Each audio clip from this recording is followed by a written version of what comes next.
الحمد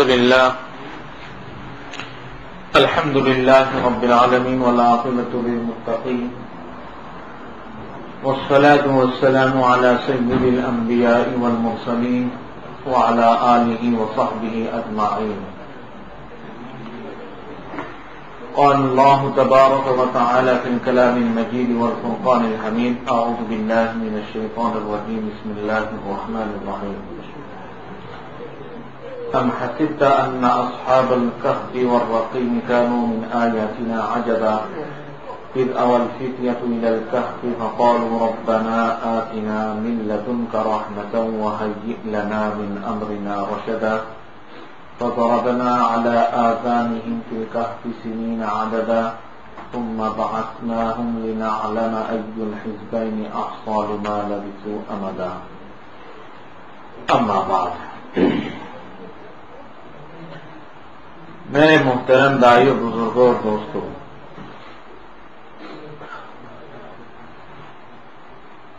اللہ جل جلالہ ومن والہ نے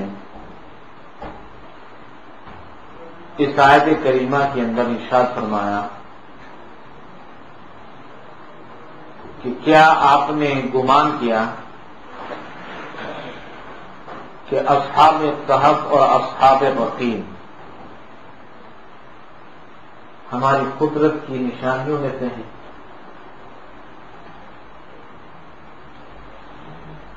قاضی بیضاوی رحمۃ اللہ علیہ اور علامہ ابن کثیر اور علامہ قرطبی نے لکھا ہے کہ یہ استفہام، یہ سوال جو ہے یہ تقریر کے معنی میں ہے کہ آپ کو اس کے عجیب ہونے کے اندر شک اور شبہ نہیں ہونا چاہیے، کیونکہ اللہ جل جلالہ ومن والہ نے اس سے بڑے بڑے اور بھی عجیب چیزیں اس امت کے اندر اللہ نے رکھی ہے.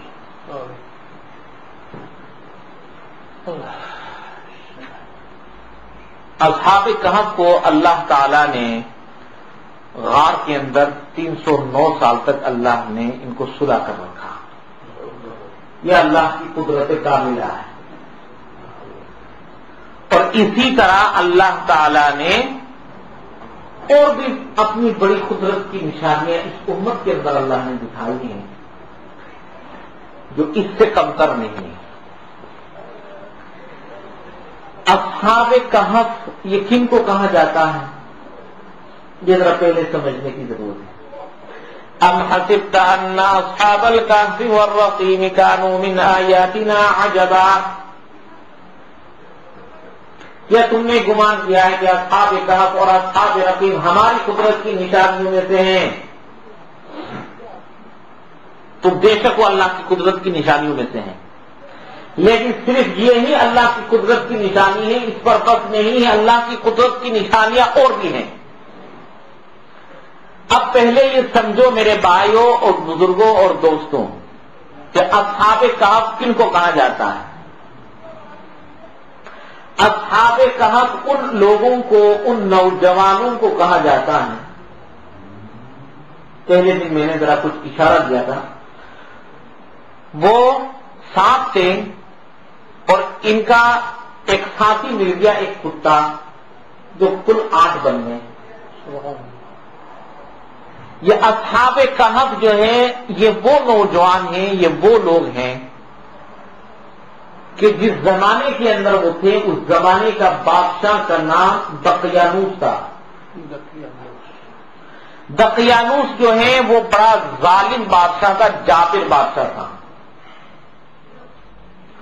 وہ ہر ایک کو اپنے بت پرستی اور شرک اور کفر کے اوپر جو ہے مجبور کرتا تھا. جس کے بارے میں بھی پتا چل جاتا کہ وہ کفر اور شرک کے اندر مبتلا نہیں ہے، وہ اس کو پکڑ کر کے اس کو قتل کر دیتا، اس کو ذبح کر دیتا. لہذا کسی کو بھی یہ مجال نہیں ہے کہ بادشاہ کے سامنے جو ہے بت پرستی نہ کرے، یا تو بت پرستی کرے یا پھر ختم ہو جائے، یا تو بت کو سجدہ کرو یا پھر کیا کرو، تب ہو جاؤ. کیونکہ بادشاہ کا حکم یہ تھا کہ تم بت پرستی کرو اور جانوروں کو جو ہے، جانوروں کو ان بتوں کے نام پر ذبح کرو، جانوروں کے ذبح جو ہے بتوں کے لیے کرو. جو یہ کام نہیں کرتا تھا وہ اس کو ذبح کر دیتے, اس کو فنش کر دیتے, تب کر دیتے. سارے لوگ جو ہے میدان عید میں گئے. سارے لوگ کہاں گئے؟ میدان عید میں عید منانے کے لیے گئے. ہم جس طرح عید الفطر کے لیے جاتے ہیں, عید الاضحیٰ کے لیے جاتے ہیں, کرسچین جو ہے کرسمس منانے جاتے ہیں, گھر میں شراب پی کے جو ہے مست ہو جاتے ہیں. اسی طرح جوس جو ہے یہودی وہ بھی عید بناتے ہیں.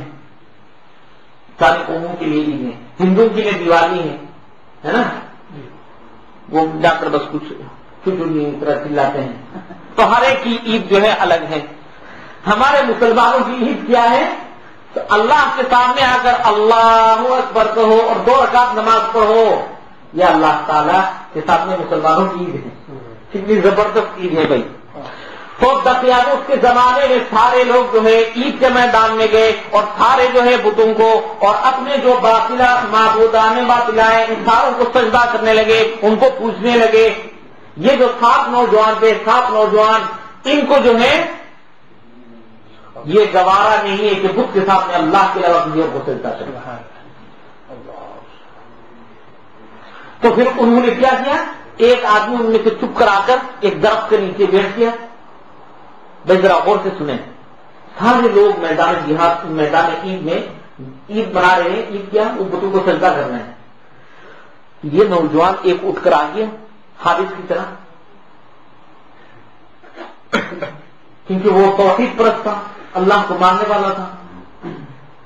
پھر دوسرا بھی اٹھ کر آ گیا حماد کی طرح, پھر بہتر کی طرح دوسرا بھی آ گیا. اس طرح جو ہے 7 نوجوان ایک جگہ جمع ہو گئے. اللہ نے سارے لا الہ الا اللہ, بولو بھائی, اللہ نے سارے لا الہ الا اللہ کو جمع کر دیا کہ تمہارا دل بھی ایک ہے, تمہارا جسم بھی ایک ہے, تمہارے خالق بھی ایک ہے. سب جو ہے لا الہ الا اللہ کے ماننے والے ہوں, سب اللہ نے جمع کر دیا. لیکن کسی کو اس سے پہلے کسی سے ملاقات نہیں ہوئی. یہ پہلی بار ملاقات ہو رہی ہے. وہ پوچھتے کہ بھائی حارث تم یہاں کیوں آئے فیصل؟ وہ کہتا ہے کہ میں تو اس لیے یہاں ہوں کہ میں اللہ تعالیٰ کو ماننے والا ہوں. اللہ کے ساتھ شرک کرنا یہ گوارا نہیں ہے. جان چلی جائے تو کوئی بات نہیں, لیکن بت کو جو ہے سجدہ نہیں کر سکتے, بت کو سجدہ نہیں کر سکتے.